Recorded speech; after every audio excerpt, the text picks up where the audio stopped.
Welcome to Hufflepuff News. I'm Shania Fibriyana. And I'm Fadilah Nurhijriah.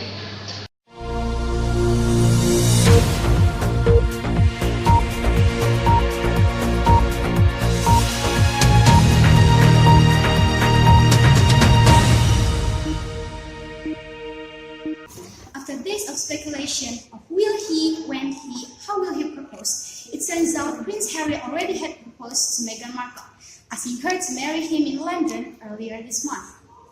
They've been spending more and more time together here, hand in hand at the Invictus Games, a very public show of their close relationship, becoming one of the most famous couple in the world, now officially to marry. Meghan, speaking openly about the feelings to Vanity Fair, telling the magazine we're two people who are really happy and in love. So, how did this American capture the heart of the world's most eligible bachelor? Acting in the drama suits has brought her a measure of fame and familiarity with the paparazzi. Markle also ran her own lifestyle blog called The Tick, appearing here on Today to promote it. And like Harry, she also devotes a lot of her time to charity work, visiting India and Africa in support of the international Christian charity World Vision. Another social media user leaving hints of their relationship on Instagram. Harry gave the game away when he issued an official warning, leave her alone. This is not the first serious relationship for either of them. At 36, Meghan's been married before, although her marriage to movie producer Trevor Anderson lasted just 2 years. And Harry is no stranger to beautiful women. He's been pictured with several since his first serious love, a 6-year relationship with Chelsea Devin.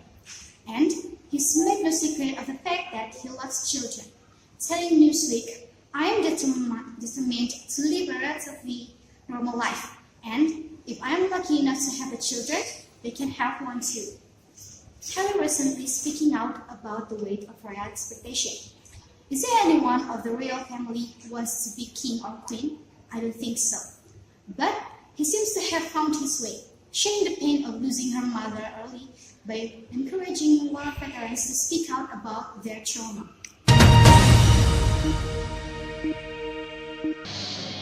The second news is about Palestinians protest Trump's decision. Thousands of Palestinian protesters clashed with Israeli forces in East Jerusalem in the West Bank. Demonstrators in the Gaza Strip burned U.S. flags and pictures of President Donald Trump in a show of rage Tuesday over the American decision to recognize Jerusalem as Israel's capital. A top Palestinian official said Vice President Mike Pence would not be welcome in the West Bank when he visits the region later this month.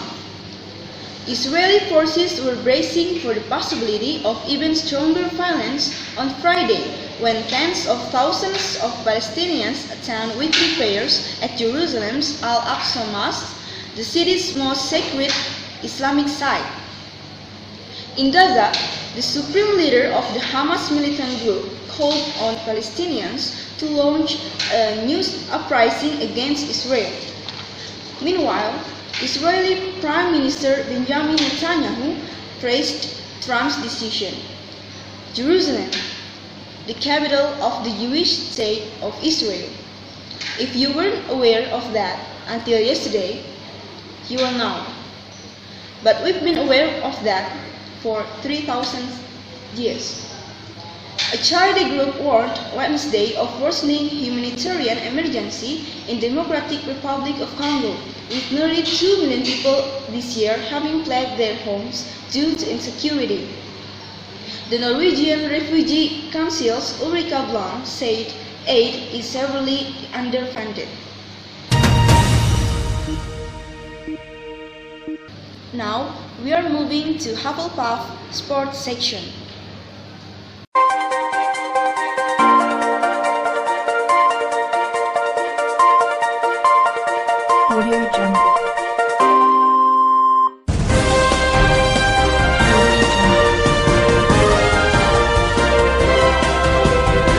The club's history and a false start today, ordered by referee Anthony Taylor. Now, Maxim all the way, doesn't get under the ball, goes back in with him. Oh yeah. McLean. Rondon in the middle comes to meet it. Did he commit the foul? Rashford. It's a good cross. Lukaku! Superb header! And the pace is on the cross. And Lukaku's header is fantastic. He's absolutely no chance, Ben Foster. And that makes a difficult game for West Brom. And it's just, he's got no space, Lukaku. No space at all. He did well earlier on, Gibbs, when he stopped the run of Lukaku, but he allows him inside him. And it was simple. And it was that little breakthrough from midfield from Matic that just started off the attack. And he just put West Brom in a situation where they weren't quite set. So much more difficult now. Amata playing it on there to Lingard!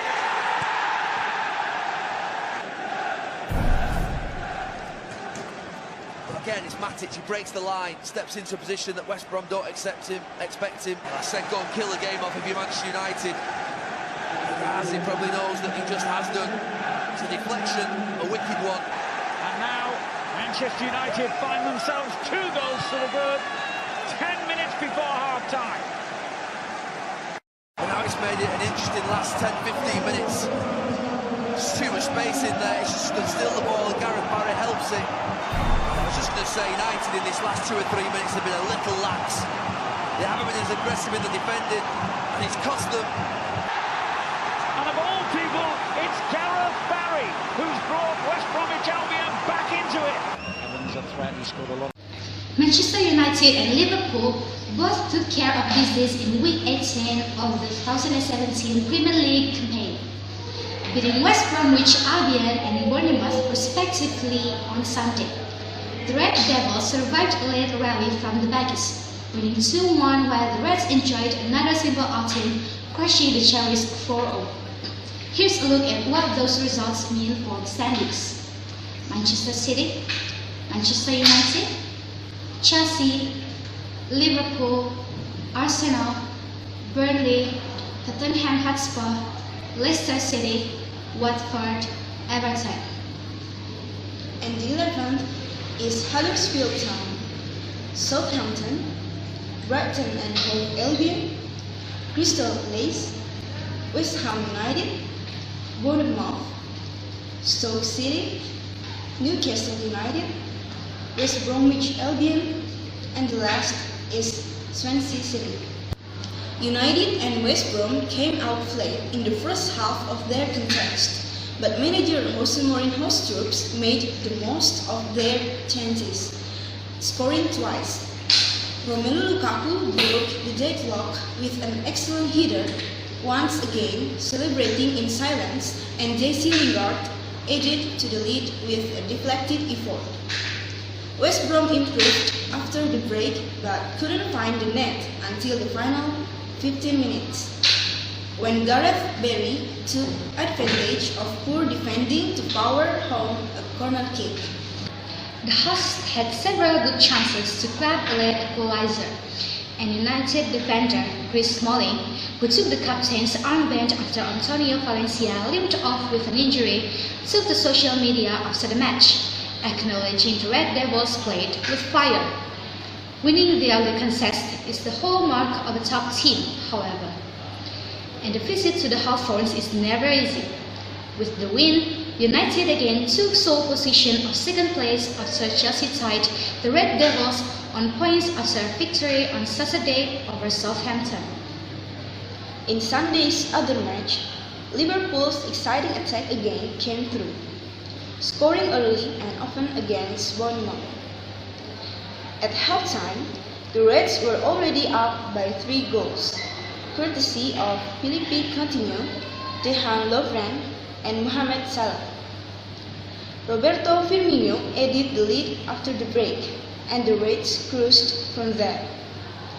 Liverpool's next outing will be a daunting trip to the Emirates Stadium to face Arsenal on Friday. That's all for today's news. See you and goodbye.